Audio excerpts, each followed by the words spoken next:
feel it in my veins. I know who I am, and I think I'm Japanese. It's not like I'm doing this for you or anything! You baka! I look like a weeaboo. Such a simpler time. Can we go back? I have a confession. I am a weeb. I know. It's hard to believe, but if you're watching this channel, then this could be you as well. Splinters of a Materasu as he pulls them in. No, you only like shonen series because of the fight scenes? Being a fucking idiot. Come on. Oh! Oh! I find that hard to believe. You know, being a weeb isn't seen like the weebs of early YouTube anymore. And good news, neither are the cosplayers of late 2010s TikTok. While they still exist, they only exist within their own spaces. The modern weeb is going through an evolution that comic book fans have gone through the past 2 decades, where it is more widespread and acceptable.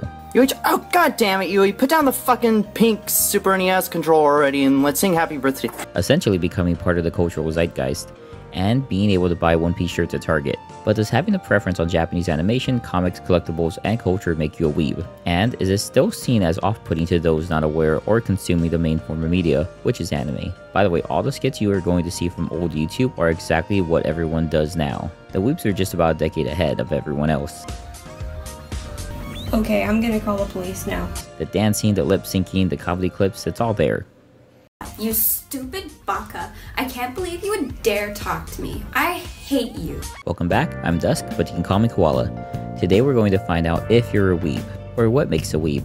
While it started off as a derogatory term, I think it's time to fully accept it as a fact, and use it as a marketing tool for my channel. That's not the point, but we will explore where it comes from, what it means, and its future as anime's influence has only gotten bigger. I mean, Miyazaki has an Oscar. And most importantly, how to tell if you're already one of us. And if that's the case, don't see it as a bad thing. Think of it as being a part of a community who likes good storytelling and good art, because the narrative has shifted, and it's okay to like stuff like this now. Also, disclaimer, I think all the people making content back then are really creative, and some of them are actually still around today. Well, that was something. Now the word weeb is short for weeaboo. Sounds super whimsical. This word popped up in the early 2000s, as at the time, anime was experiencing an explosion of new fans in Western countries. The term weeaboo didn't mean anything, as it was first used in a comic strip called the Perry Bible Fellowship, and by 2005 the word had already spread on 4chan. While weeaboo had no context, the use of the word was adopted into the modern day Japanophilia, and this dates back to the late 1800s and early 1900s, with writers, artists, and art collectors alike being enchanted with the country. That included its culture and artistry. However, this didn't last as a certain global event caused things to shift, and then rose again in the 2000s, with 4chan users harassing these Japanese enthusiasts with the word.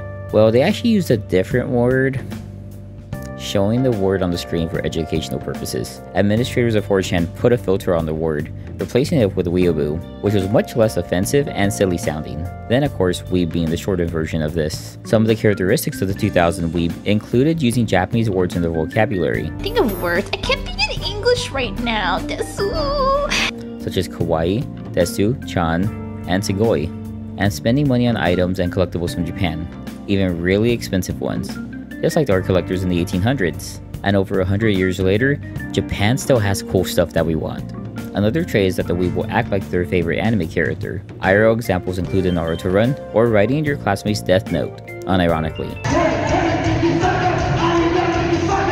Needless to say, the common factor was that the weeb was annoying in online spaces or within the schools they attended, and I definitely fall under that category.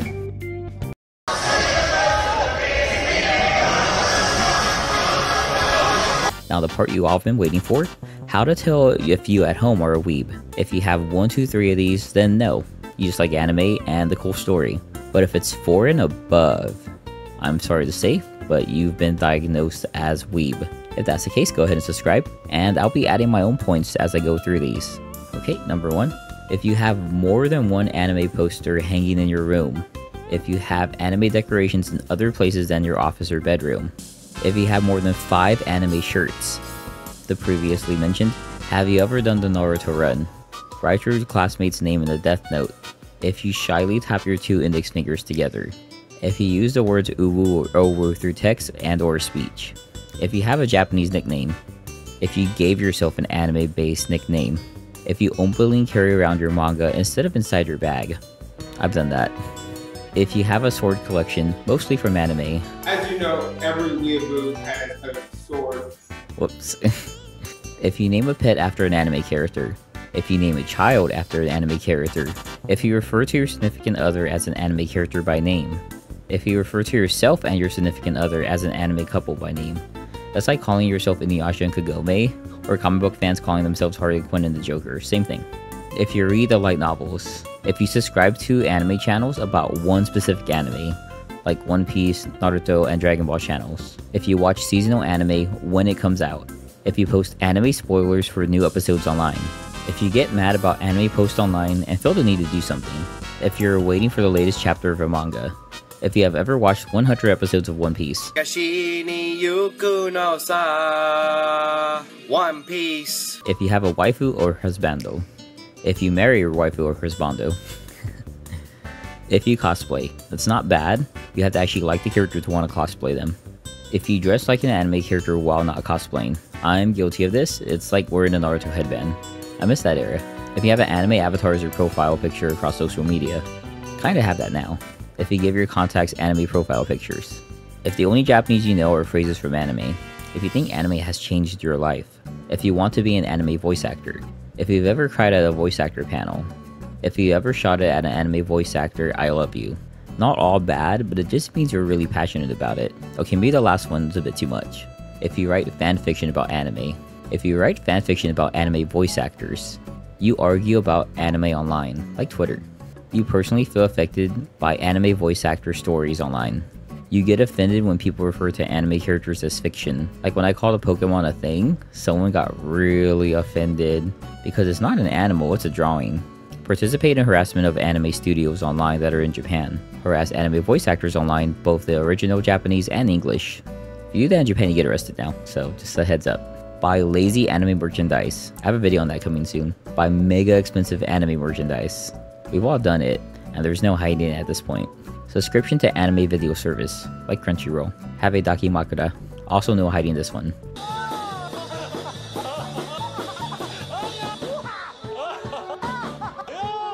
That's another point for me. Bought an anime soundtrack.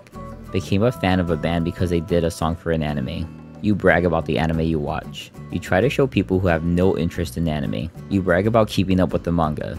If you brag about watching sub-only anime, you watch sub-only anime. You trash others' taste in anime. That means you're emotionally invested in what someone else is watching. It's kind of weird. You attend anime conventions and events. That one is pretty much a given. Have ever gatekept anime series? I get this type of guy in my comments on things like G Gundam multiple times a day. You draw anime or the style of anime and manga. So my score is a 25. What did you get? Leave them in the comments below. Some of these were a little more on the harsh side than others, but as you can see, there is a scale to all this, being slightly on the weeb side to being way too far gone into fictional media. So the point of this test being that it's okay to be really into something like anime and Japanese culture. Like what you like, just don't be a crazy person about it. Be more on the fun side of the fandom. It's okay to be a weeb now. And remember that it's not meant to be taken seriously. At the end of the day, you're just gonna kind of have to come to terms on how you want to go about your parents trying to accept you for exactly as you are. Thanks for watching. Thank you all for watching. If you made it this far, go ahead and like the video. If you're new to the channel, consider subscribing. If you're already subscribed, hi. While you're here, binge some of the shorts. They're pretty fun to watch and a lot of work goes into them. And I'll see you on the next video. Bye. Is this what nostalgia feels like? Going through these videos, I noticed a lot of these people had friends. What's that like?